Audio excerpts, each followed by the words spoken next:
ஊராட்சி தலைவர் பதவியை கூட வகிக்காத சசிகலாவை தமிழ் மக்கள் முதல்வராக ஏற்க மாட்டார்கள் என்று புதிய தமிழகம் கட்சி தலைவர் கிருஷ்ணசாமி கூறினார். கடந்த 3-4 தினங்களாக தமிழகத்தில் மிகப்பெரிய அரசியல் பரபரப்புகள் உருவாயிருக்கின்றன.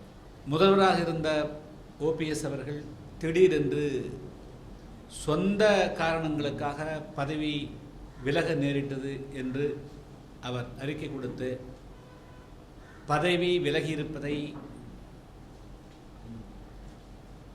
மக்களால் ஏற்றுக்கொள்ள இயலவில்லை.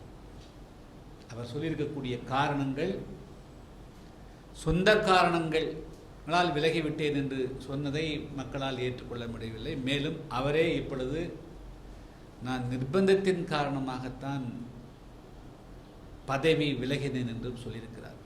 இதை சாதாரணமாக எடுத்துக்கொள்ளக்கூடாது.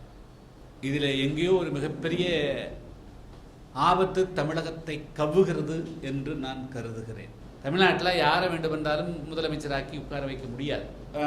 ஒரு சாதாரண ஒரு ஊராட்சி மன்ற தலைவராக கூட பதவி வைக்காதவர், சட்டமன்ற அரசியலே நேரடியாக பங்கு வைக்காத ஒருவர் திடீரென்று முதலமைச்சராவதை தமிழ்நாட்டு மக்கள் ஏற்றுக்கொள்ள தயாராக இல்லை.